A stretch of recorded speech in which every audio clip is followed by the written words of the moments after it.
This is an iHeart podcast. Guaranteed human. Hey folks, owning a home means one thing. Something's gonna break. AC, plumbing, fridge, and it's never convenient or cheap. That's where American Home Shield comes in. An AHS home warranty can help protect your wallet from pricey breakdowns on even your oldest appliances and systems. And if they can't repair the covered item, they'll replace it. So check out American Home Shield and get 20% off any plan at ahs.com/SYSK and see promo details. See ahs.com/contracts for coverage details, including service fees, limitations, and exclusions. American Home Shield. Don't worry, be warranty. With no fees or minimums on checking accounts, it's no wonder that Capital One Bank Guy is so passionate about banking with Capital One. If he were here, he wouldn't just tell you about no fees or minimums. He'd also tell you about how Capital One cafes are open 7 days a week to assist with your banking needs. Yep, even on weekends. It's pretty much all he talks about, in a good way. What's in your wallet? Terms apply. See CapitalOne.com/bankguy. Capital One N.A., member FDIC. Welcome to Stuff You Should Know, a production of iHeartRadio.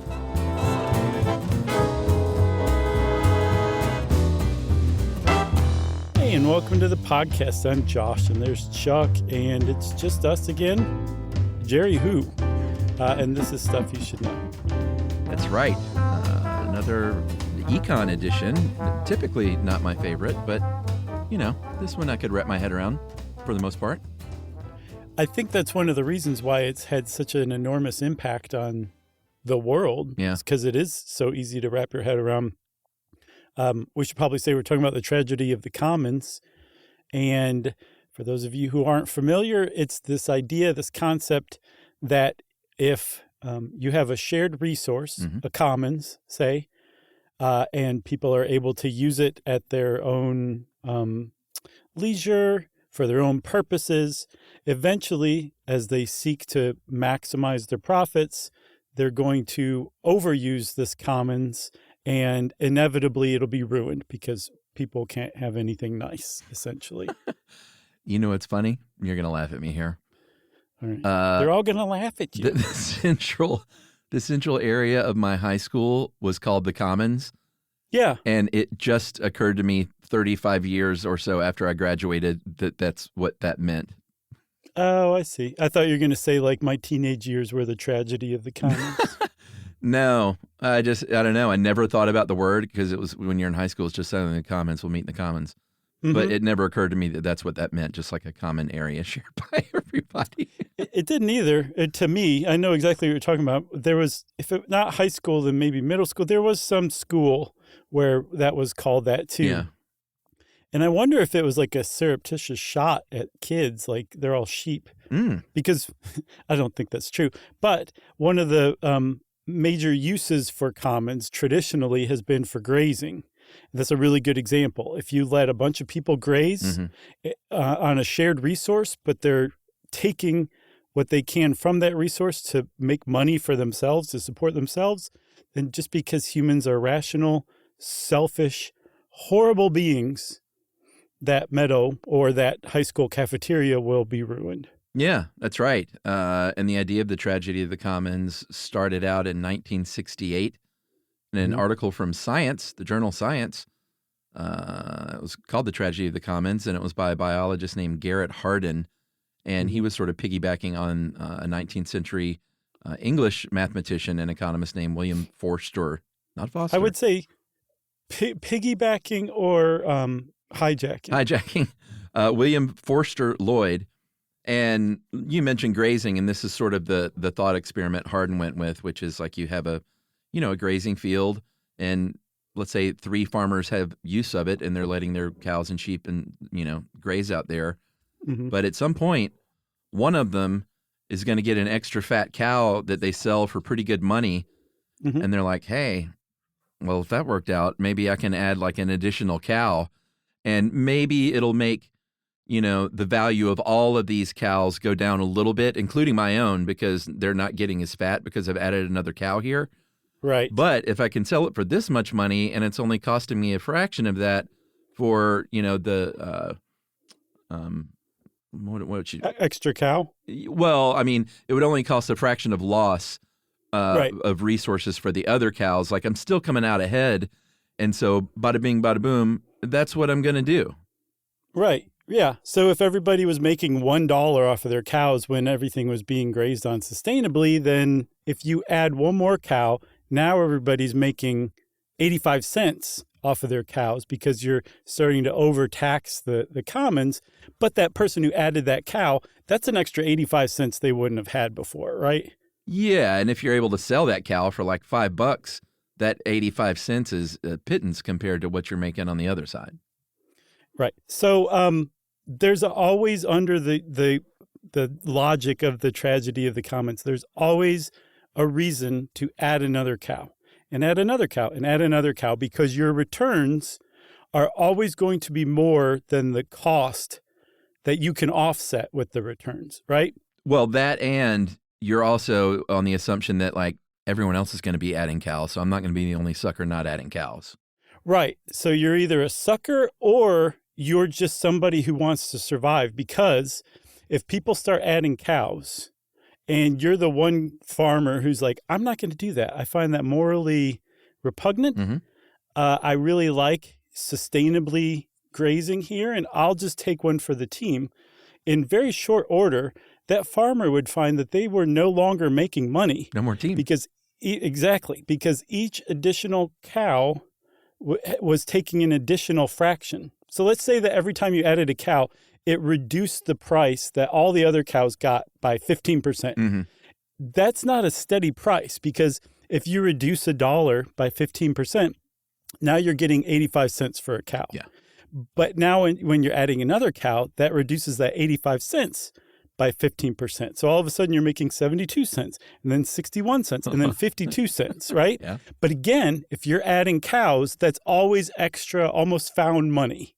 If you're not adding cows, then the cows that you had originally are now getting less and less and less until you're making zero money. So you are forced into adding cows. And that's why it's considered the tragedy, or why Garrett Hardin called it the tragedy of the commons, because inevitably, under these circumstances, which have long been considered to be universal circumstances, basically, the commons will always get ruined and depleted, and everybody will be totally up the creek. That's right. And Hardin was basically like, there's a couple of solutions here. You can either divide this area up, and now each person has their own little private part of the pasture that they're only in control of, and no one else can get on it and graze there. Or a government body is going to have to step in and regulate this stuff and manage it. And, if you listen to Hardin, and we'll talk a little bit about the problems with this guy in a second.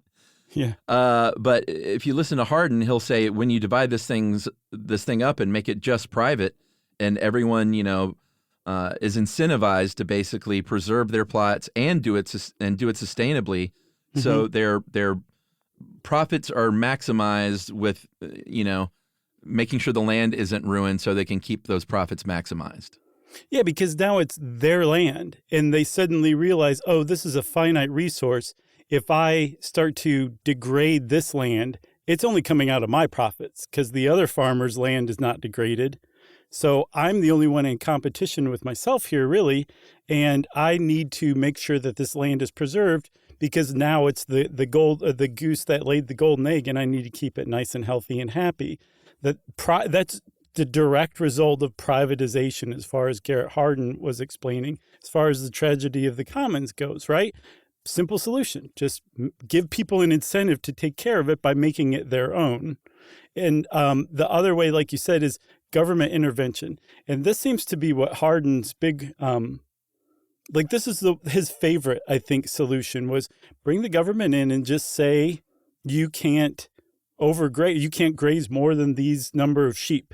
And if you do, we'll wipe out your entire family line. Something along those lines. Yeah, but here's the thing. Like, it wasn't like he was some big champion of the government, because if you read the whole article, Hardin is like, and another thing, the reason why the world is headed toward a bad place, or a bad place already, is because freedom to breed is intolerable. So there's just too many people. We're making too many babies.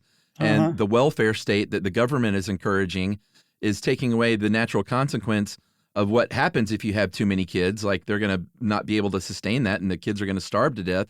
Right. So we're overbreeding, and all of a sudden everyone's going, whoa, whoa, whoa, whoa. And he said, and another thing, he said, this overbreeding, it could actually be a strategy where a cohesive group could come along to increase their power. And they're like, wait a minute, are you talking about the Great Replacement?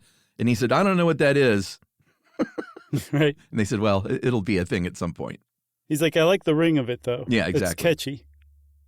So, his whole thing was we, using scare quotes, are overbreeding, meant poorer, non-white countries are overbreeding. Right. That was basically his whole thing. And that, yes, because there was such thing as international aid in the way of food, in the way of money, that people could just keep having kids and knowing that the Western wealthier governments were going to take care of them. And he was like, that's not what we should be doing. And here's why: the tragedy of the commons. And to say that, by the way, I read another paper of his too, called Lifeboat Ethics. Mm-hmm. The argument against helping the poor. Yeah. That was the subtitle. So he really just put it out there. But he basically said, okay, let's imagine that all of the countries in the world are lifeboats. Some are ridiculously overloaded with people. Others, the wealthier, more advanced ones, let's say that they're in a lifeboat that seats 100 and they only have 90 people. But there's tons of people swimming around them trying to get in the lifeboat. Do you pick 10 people out of these, thousands of people out there to let come into your lifeboat? If so, how do you pick those people? What do you tell the people you don't pick? And he ultimately concludes that just don't help anybody. Then you don't have to worry about playing favorites or anything like that. Plus, you keep your 10-person safety buffer in case things change for you in your lifeboat, and you're fine. He actually argues against guilt. You shouldn't feel any guilt. And as a matter of fact, we shouldn't put guilt on people for making decisions like these because they're just smart. And then secondly, he also says that if you are one of those people like that one farmer who is like overgrazing, is more morally repugnant, and I'm not going to do it. If you were like that farmer in this lifeboat and you said, I can't do this. I can't sit there and watch people drown while I'm sitting here. I'm going to give up my seat for somebody else. Hardin argued that just by virtue of a person accepting your seat, they are less moral than you. And that over time, as more people in the lifeboat give up their seat for moral reasons, morality will be replaced in this lifeboat with self-interest. And then what do you have then? So he makes all these like if you're a rational person and you take emotion out of it, you're like, I guess that kind of makes sense in a little bit. But the moment you add in a drop of humanity to it, you're like, this is horrible that this guy wrote a series of papers arguing this. Yeah. And he, as far as the tragedy of the commons goes, he very explicitly says, you got to prioritize yourself here and what you're doing and maximize your profits. And if you have ethics or something, then you're not a very smart person. Right. Exactly. So this was his whole thing that, all of it was overpopulation. The thing is, it got diluted or taken very literally very quickly. And it was applied to actual commons, as we'll see. And it was stripped of its overpopulation, xenophobia, racism, all of that stuff, and just got applied to real world commons management. And to say it changed things is the understatement of the century, Chuck. That's right. Should we take a break? Yeah, let's. All right. We'll be right back, everybody.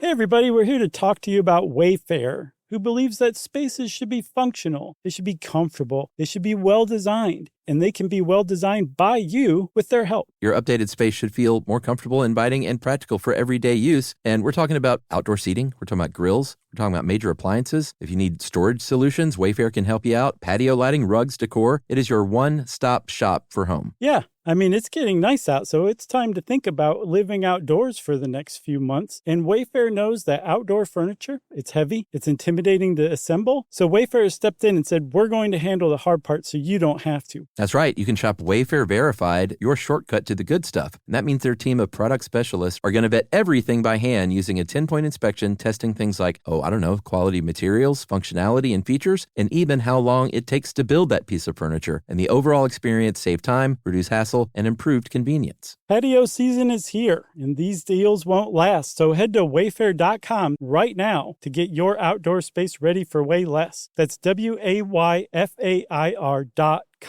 Wayfair, every style, every home. On eBay, every find has a story. Like if you're looking for a vintage band tee, not just a tee, the band tee from the last show your favorite band ever played. You wore it everywhere. Then your girlfriend started wearing it, which was cute, until she dumped you and took it with her, which was not so cute. Yeah, well, anyway, now you're on eBay. And there it is. Same tee from the same tour. Still living in your memory, rent-free forever. See, the things you love have a way of finding their way back to you. But eBay isn't just for getting whatever your ex-boyfriend or girlfriend stole back, right? No, it's also for that rare championship foul ball you caught, then heroically gave to the kid next to you. And where else are you going to find your first car? The one you wish you'd never sold. But now, finally get the chance to take it back home. For good this time. So shop eBay for millions of finds, each with a story. eBay. Things people love. Everyone knows winter is the real mess maker. You don't need WeatherTech floor liners for summer unless you hit the beach and half the beach ends up back in your car, or the campsite dirt ends up in your trunk. Then you'd want a cargo liner, or a road trip goes sideways, lemonade spills, ketchup goes rogue, ice cream drips. Yeah, you'd be pretty happy about those WeatherTech seat protectors. So just to be clear, as the mud you're inevitably going to step in this summer, you don't need WeatherTech unless you plan on doing summer. Visit WeatherTech.com today.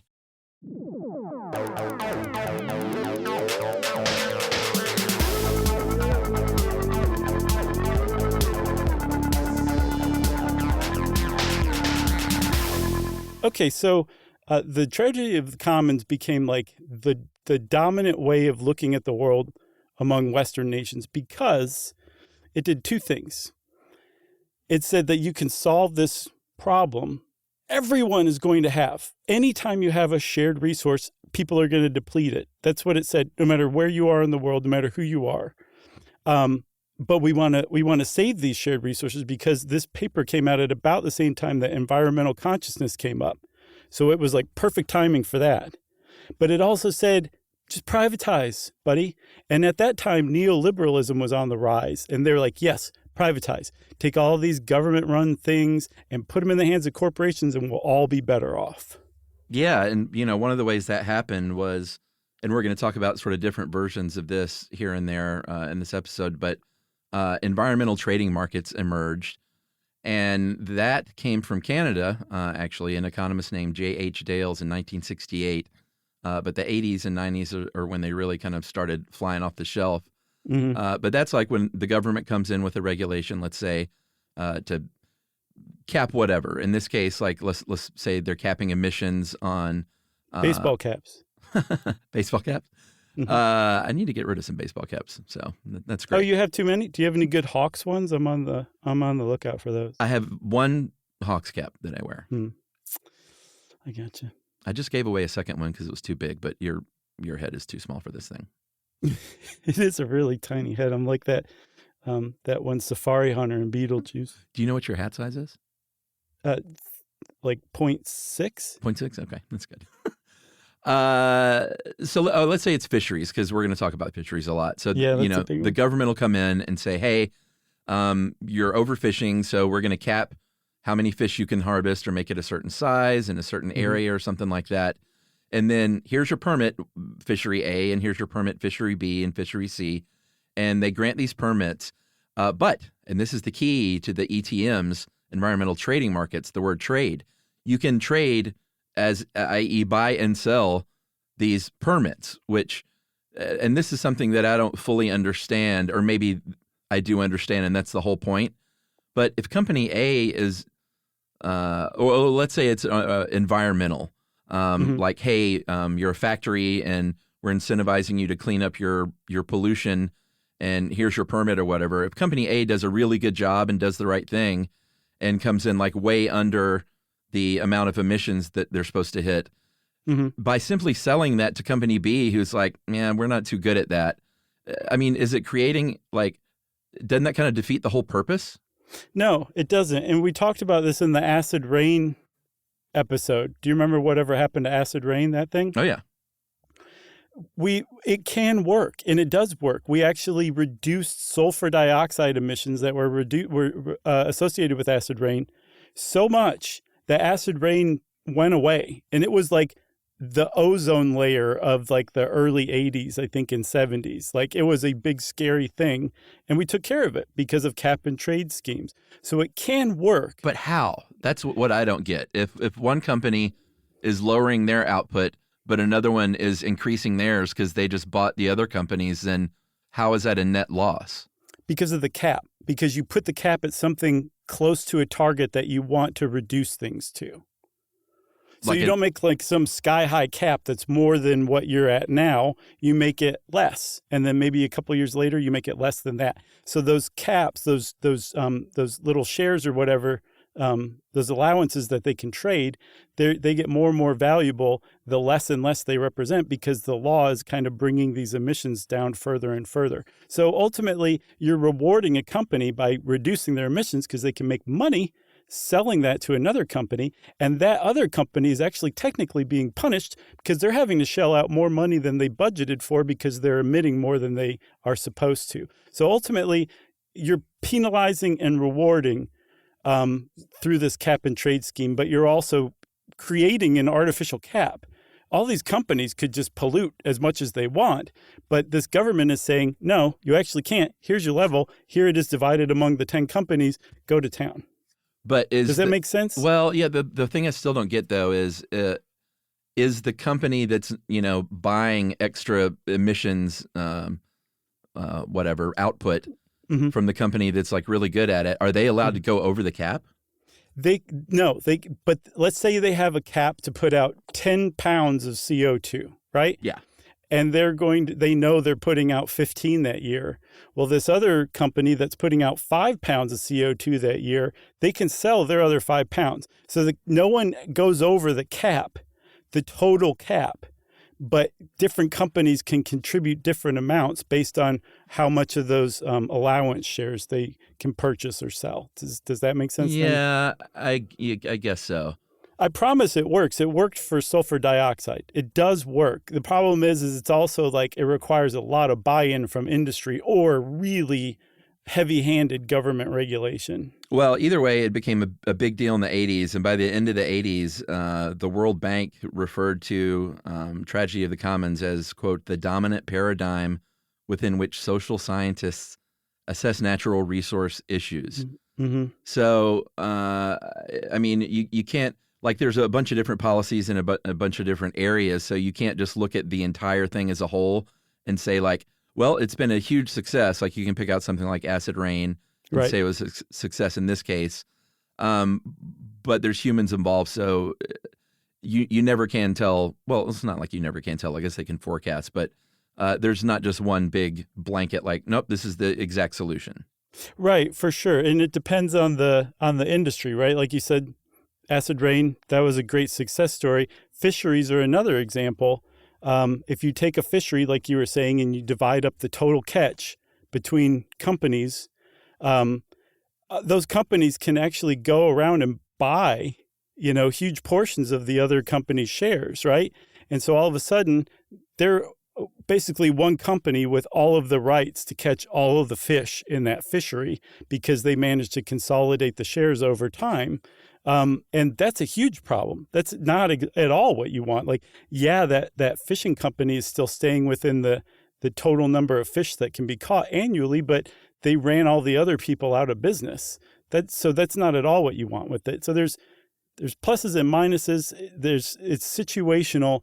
The thing is the tragedy of the commons has largely been overblown in the idea that you can come out on top just by privatizing things like natural resources has been a lesson learned the hard way. That's just overall, that's not necessarily the best way to do it. And it can really, really harm some groups while enriching others tremendously. Well, yeah, and like in the case of a fishery, like if you're a small fishing crew or something, good luck kind of working your way up and maybe establishing yourself as one of the larger companies, especially if the people that are buying these things up are people that don't live around there, these corporations that that don't have necessarily a local interest. And again, while they might be like hitting, staying under the threshold environmentally, it might be working out, but you're consolidating the wealth.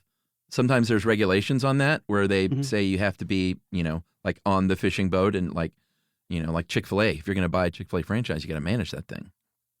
Exactly right. You want that Chick-fil-A Cadillac. Exactly. But sometimes there aren't regulations like that. And what's been proven over and over, especially with ETMs, if there's a way for a system to be exploited for profit, then a company will come along and do it no matter what. That's basically the neoliberalism T-shirt, what you just said, Yeah, exactly.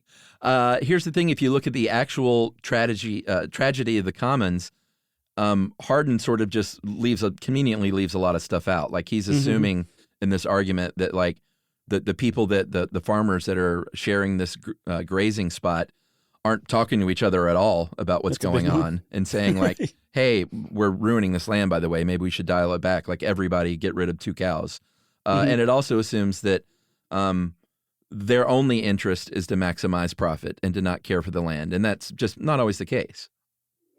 No, I mean, that's really a tough sell to a neoliberal policymaker. Like they're just like, you're crazy. You're so naive for even thinking that. Of course, their goal is to maximize profits. But what's really cool is we'll see a little later on, real world examples prove that that's not true. They disprove the tragedy of the commons by themselves. It wasn't like, oh, let's set up this crazy, really kind of rickety experiment and see if we can disprove the tragedy of the commons. No, people went out and looked at real world, for example, indigenous treatment of common resources. And they're like, these people have been managing and not depleting these things for thousands of years now because they came up with their own sensible rules that aren't neoliberal in nature. Yeah, for sure.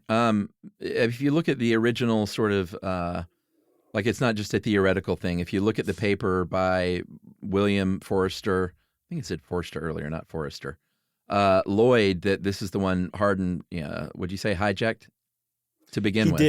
He did. He was talking about actual English commons, which was how it used to work in medieval England was the lord would own all this land, but there were people that lived on it. It wasn't like, hey, this is my private land. No one can be here at first. Yeah. So the people that lived there, they had to graze their animals and fish out of the streams and ponds and things like that. And they were allowed to with, through certain age-old customs. Sometimes the local government would step in and kind of help manage this stuff and limit grazing and things like that. But it wasn't like this set codified system in place all over England. It was just, they had been working it out for centuries like this. It wasn't perfect, but it was sustainable. And they didn't like just destroy their land because they all had self-interest to keep it sustainable. Right. And then they were enclosed. And enclosure was this huge, massive, overlooked, world-changing event. Yeah. And we need to do an episode on the fencing of the commons someday because it changed the entire mentality. Remember our episode on the Luddites and how they emerged from a world that was it just completely turned everything on its head? Yeah. That's what happened with enclosure when they fenced the commons. It changed everything. And the concept of private property really kind of developed out of that, at least in the West, right? So we'll do a whole separate episode on that. But suffice to say that it seems to be once the commons were fenced and were no longer a shared resource, that's when the issues started to come up. If you ask Karl Marx, he would have said that this is where we came up with the landless proletariat, the working class, who had to work for wages because they no longer owned anything. Mm-hmm. It created the very, very wealthy class that didn't actually have to do anything because all they had to do was start renting this private property of theirs to the people who needed to work. It created a whole system of problems. And in fact, some people are like, however you feel about capitalism, you can kind of trace this back to the beginning of capitalism, the fencing of the commons. The irony of all this is that William Forster Lloyd was arguing against Adam Smith's capitalist idea that the invisible hand of the market will always guide things to a good outcome. He created ultimately the tragedy of the commons as a thought experiment to show, like, no, actually, people aren't guided to this bottom good. Instead, they are going to act in their own self-interest and destroy this stuff. So Hardin actually took it and turned it around as an argument for capitalism, for private enterprise, for privatizing stuff. This argument that was originally used to disprove that. Yeah, and if you were enclosing your own comments or arguing in that favor at the time, you were saying, hey, everything has been chaos up until this point. It's very inefficient, and there's got to be a more organized way to do this. And that was, it wasn't a guise, I guess, but what they were really saying is we want this area. Right. It's ours. Yeah, I mean, let's just oversell the chaos maybe because it was actually working out okay for many centuries. Yeah. But we're going to just sell it as this chaotic mess that needs to be cleaned up and organized. Right.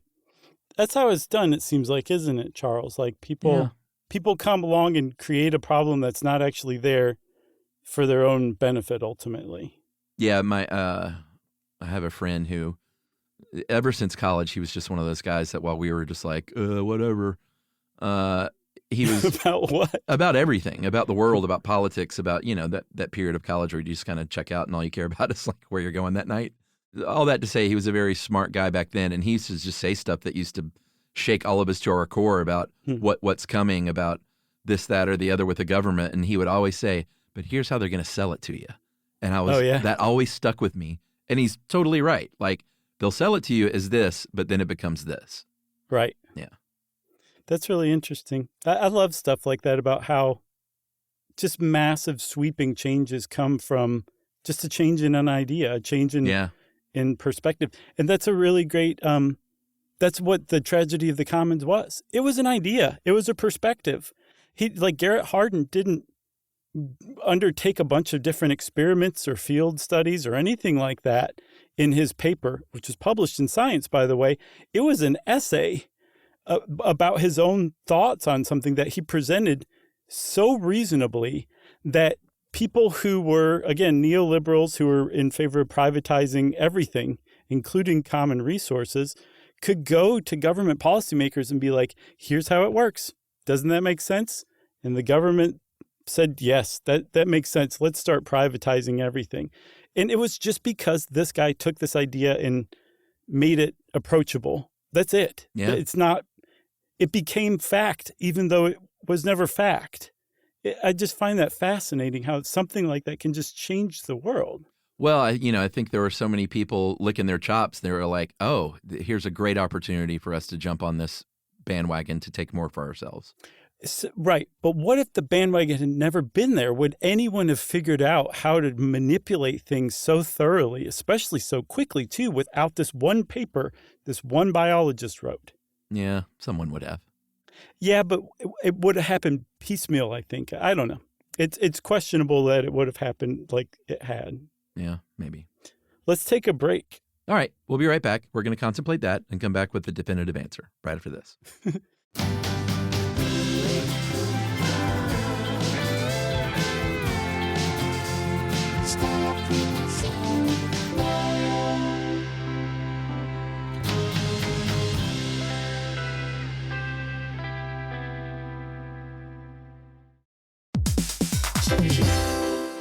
On eBay, every find has a story. Like if you're looking for a vintage band tee, Not just a tee, the band tee from the last show your favorite band ever played. You wore it everywhere. Then your girlfriend started wearing it, which was cute until she dumped you and took it with her, which was not so cute. Yeah, well, anyway, now you're on eBay. And there it is. Same tee from the same tour. Still living in your memory, rent-free forever. See, the things you love have a way of finding their way back to you. But eBay isn't just for getting whatever your ex-boyfriend or girlfriend stole back, right? No, it's also for that rare championship foul ball you caught, then heroically gave to the kid next to you. And where else are you going to find your first car? The one you wish you'd never sold. But now, finally get the chance to take it back home. For good this time. So shop eBay for millions of finds, each with a story. eBay. Things people love. Everyone knows winter is the real mess maker. You don't need WeatherTech floor liners for summer unless you hit the beach and half the beach ends up back in your car, or the campsite dirt ends up in your trunk. Then you'd want a cargo liner, or a road trip goes sideways, lemonade spills, ketchup goes rogue, ice cream drips. Yeah, you'd be pretty happy about those WeatherTech seat protectors. So just to be clear, as the mud you're inevitably going to step in this summer, you don't need WeatherTech unless you plan on doing summer. Visit WeatherTech.com today. Hey everybody, here's a fact for you. In the United States, there is a break-in every 26 seconds, and that means that somewhere right now, an intruder is getting closer. And the problem with most security systems is that they only alert you after the break-in has started, and that's too late. Well, that's what makes SimpliSafe different. They use alerts. SimpliSafe's US-based live agents, they identify threats on your property and help deter them before they actually break in. So the intruder never gets into your house. The crime is stopped before it even starts. That's right. And another great thing about SimpliSafe is they have no long-term contracts. They give you peace of mind and great value with their monitoring deterrence plans because they just start at about $1 a day. Yeah, SimpliSafe sent us a setup years back, and I still use mine every day. Yeah, and apparently setup, you can do it by yourself in under 30 minutes, so it's a really good value and it doesn't take long. So if you want to experience the SimpliSafe peace of mind, you can take advantage of the SimpliSafe discount offered to Stuff You Should Know listeners. Right now, you can get 50% off your new system by visiting simplisafe.com/stuff. That's half off at simplisafe.com/stuff. There's no safe like SimpliSafe.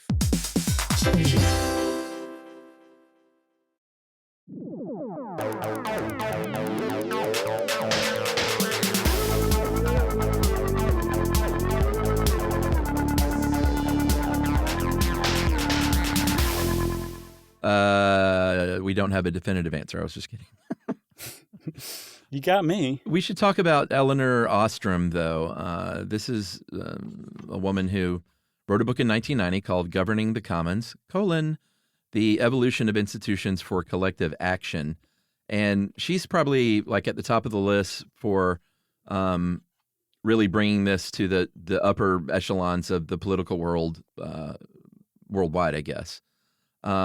She took a bunch of examples all over the world of controlled CPRs, like grazing areas. It's always a good one, in Switzerland in this case. Mm-hmm. Forests in Japan, meadows in Japan, and of course fisheries and things like that, in this case in the Philippines. So kind of picking different spots all over the world and examining these and how they've worked out. And basically argued that hey, these things had been working out for centuries, and it worked out pretty good because everybody lived there who was involved. And when you have local people that have long-term interest in the well-being of their land and their area and keeping that up, then the economic side of things is not going to go away, but it's going to take a back seat to ensuring that this land that they live in stays as close to as it is as possible. Yes, and so she was the one who went out and actually did those field studies that Garrett Hardin didn't. She had the receipts to back up what she was saying, which was the tragedy of the commons isn't actually true. It's certainly not in every case. And what's the ironic thing is this, Chuck. The tragedy of the commons played out, I feel like, for the most part, when things were privatized and outside industry were allowed to come in and have a share of the commons. Yes. That's when the problems really began. Yeah.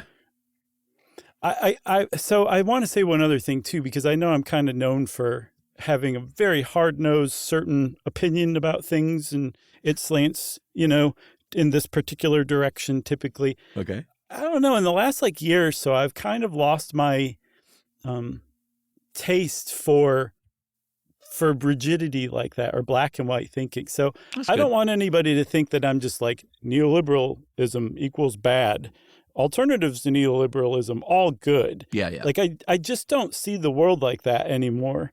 So I don't want anybody to think that I'm just I'm bashing neoliberalism as if there's no redeemable quality to it whatsoever. I just don't believe that.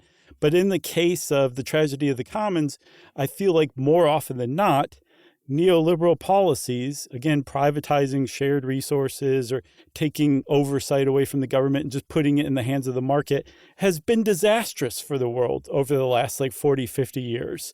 It's been really good for wealthy people and helping other people get wealthier, but that ignores the expense on the backs of other people that it's created too.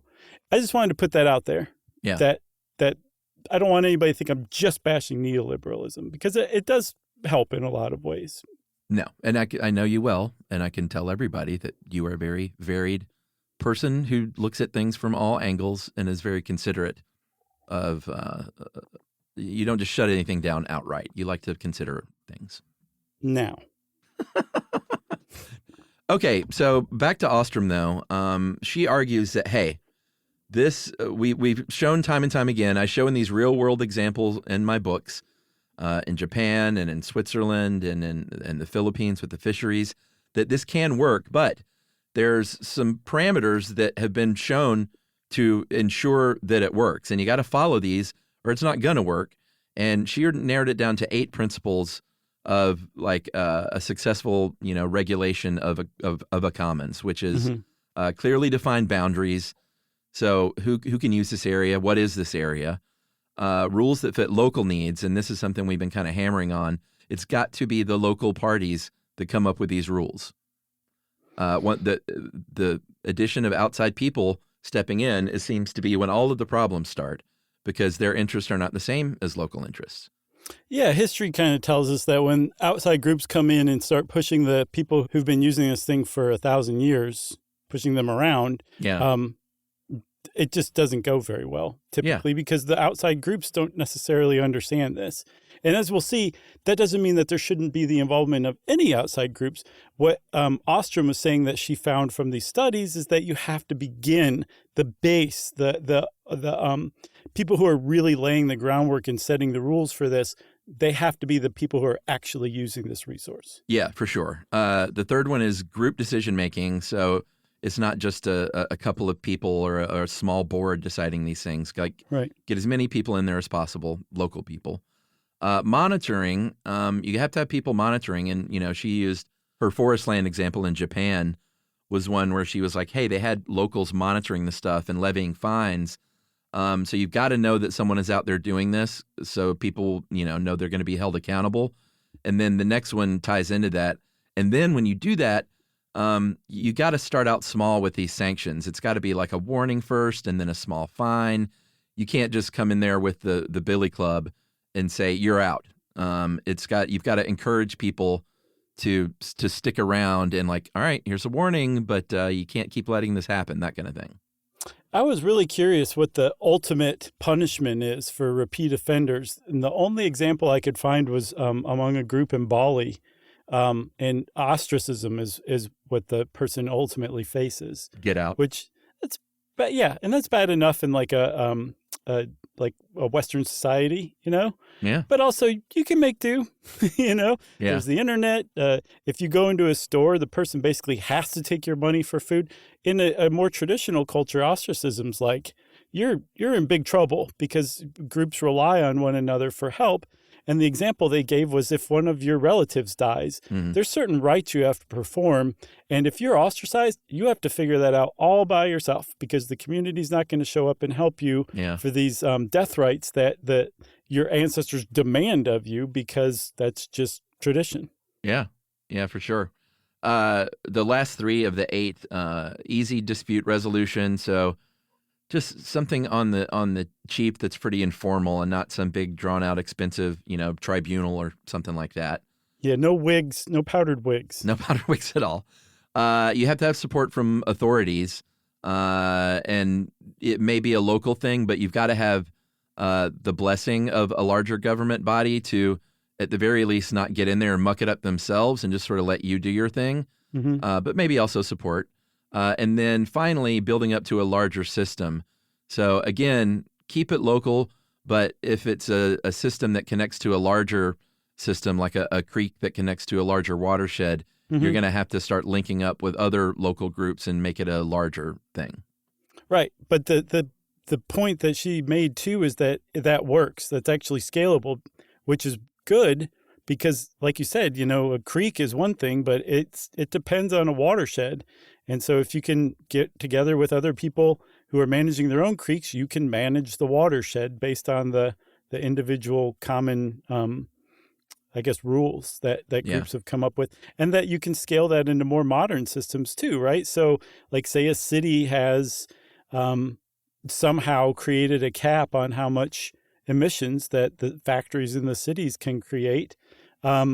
You can combine that with other cities, and now you're starting to manage a larger part of the atmosphere. And then the state can come in and work with all of those cities, and then the state can work with other states. And all of a sudden now you have regional air quality being controlled from the rules that are based on the actual stakeholders in each individual community. That's right. And did she win something for this work? She won the Nobel, which Livia put in parentheses, fake Nobel Prize in Economic Sciences, because that's not one that that was actually organized. I wonder what originally she meant by that. But one of the things that came out of the book, there's a University of Chicago legal scholar named Lee Ann Fennell, who points to that book and says, this is sort of corrects these legal theories that say property is all or nothing. Like you either own it and have total control over it, or you don't. And it's actually possible. You can have a common. You can have an area that people share, and the example and still have some autonomy. And the example that Livia gave was like a house. And if you got a family in the house, let's say two people that have coupled up and have children, it's a collective. But generally speaking, unless you live in a terrible house with an authoritarian dictator as the head of the household, or a stepdad that makes you feel stupid, or stepdad that makes you feel dumb, you've got your kid has your room, and you know what, this is your room, you have a right to your room, and you can basically decorate it how you want within reason and do what you want in here, but it's still part of the house, right? And technically, your parents own that room. Yeah. But because of custom and tradition, they probably respect that room as your private space. Yeah. And that's something as a parent I found is super important, because at a certain age, and this has been the last couple of years with Ruby, I'm going to go into my room and shut the door. Yeah. And you're like, no, you're not. Well, I'll open the door because I just like, and it's not in a spy way. I just like peeking in and seeing the fun stuff she's doing. And Emily's like, leave the door shut. She's got to have that autonomy. And I'm like, I know. Good for Emily. Yeah. That's really sweet. When you open the door, do you suddenly open and go, what are you doing? I'll give a little knock now, and she's usually in there drawing pictures of cats and listening to music. Reading Teen Beat. Yeah. Man, do you remember, so was your room your own private sanctuary? Yeah. I mean, Scott and I shared a room until I was, I feel like I was probably 10 or 11. That's the room age right there. Yeah, and that's when we split, but we were upstairs at our house. It was just 2 bedrooms and separated by a joined bathroom. Mm-hmm. And my sweet brother, I was so sad about moving out of his room. At first, he agreed to keep his bathroom door open so I could lay in bed and see through the bathroom to him in his room. Oh, my God. He is such a guy. He'd be the rancher that would be like, I'm not overgrazing. I'll just die. He's one of the best. But yeah, so I had my own room, and it was like my sports posters, and I went through a Marilyn Monroe phase for some reason where I had a bunch of her posters up. I went through a James Dean phase that was similar. Yeah, exactly. But yeah, it was my room. I took a lot of pride in decorating it and doing my thing. And my father literally did not come upstairs. That's a whole other story. And my mom did for a while, but basically, I mean, that was our zone for the most part. That's awesome. You know, I remember there not being anything more satisfying than undertaking a total remodeling of your room. Oh, moving stuff around, the furniture. All of a sudden, the bed's over here, and like I used to your love desk doing is that. It just changed everything. I love that so much. I have so many great memories of my room. Yeah, me too. And I used to do that to apartments I lived in.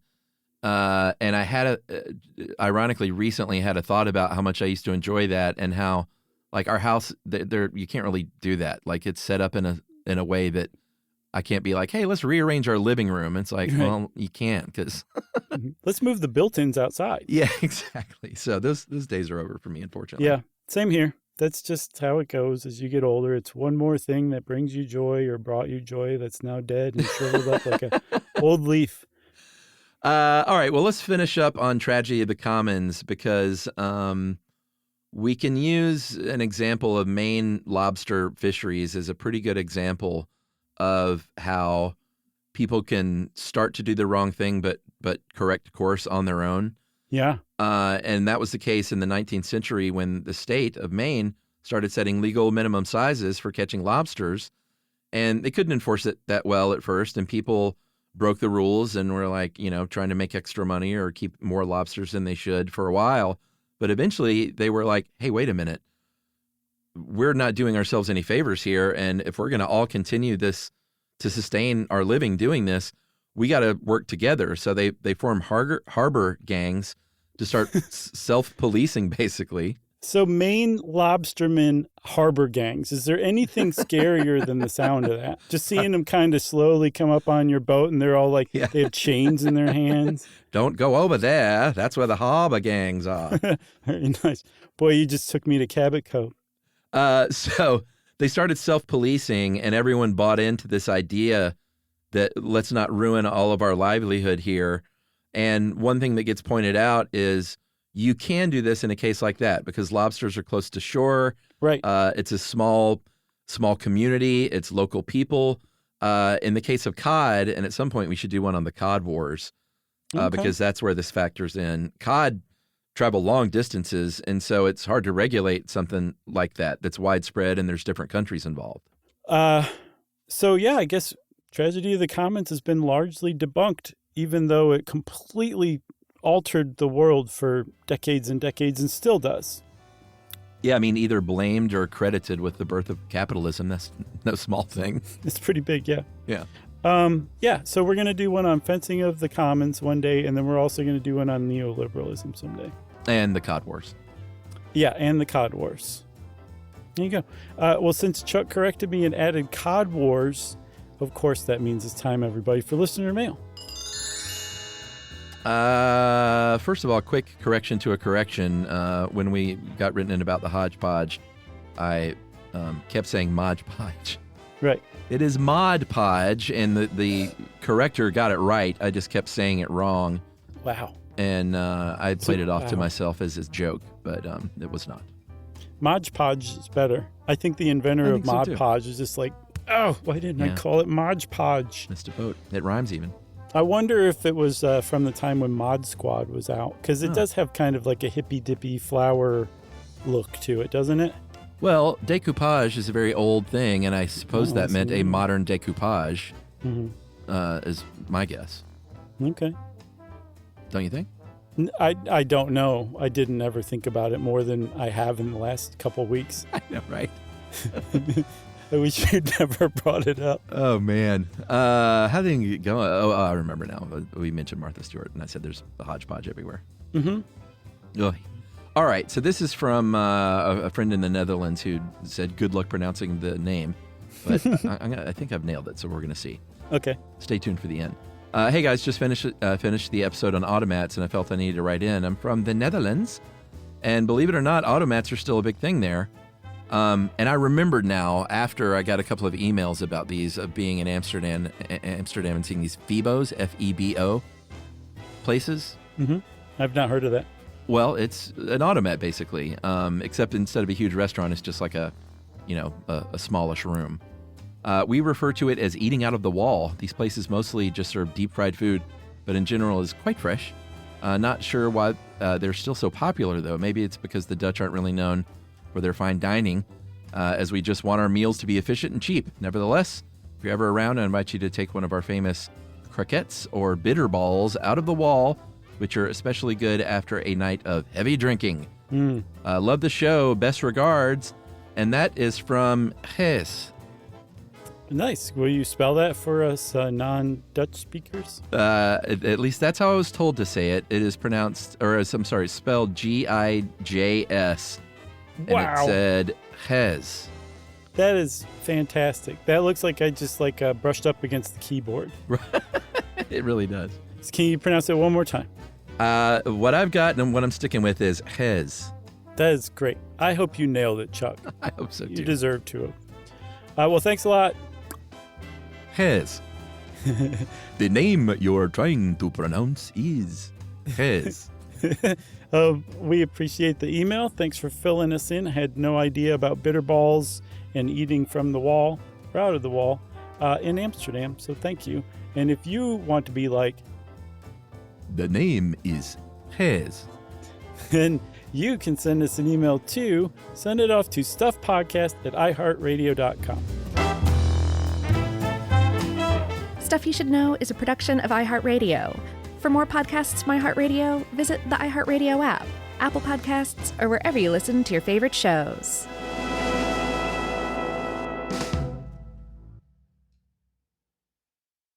You know, you could be adored by everyone and still completely ignored by your cat. Trust me, I know. But if you feed your cat Sheba, you can go from being ignored to truly adored in 12 days, guaranteed, or your money back. Sheba has a full menu of products, appetizers, entrees, treats, even a kitten's menu. It's so cute. So Sheba has a product for even the pickiest eater. Like Sheba Puree, it's made with bone broth, they are chef-inspired flavors, it's got a smooth and creamy texture that cats love, and contains no corn, wheat, soy, or artificial flavors. It's food that your cat's gonna love. To learn more, check out Sheba.com. That's SHEBA.com.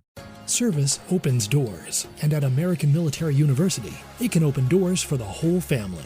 If you have a loved one who served in the military, you may qualify for reduced tuition. AMU offers flexible online programs designed to fit your schedule, so you can keep moving forward wherever life takes you.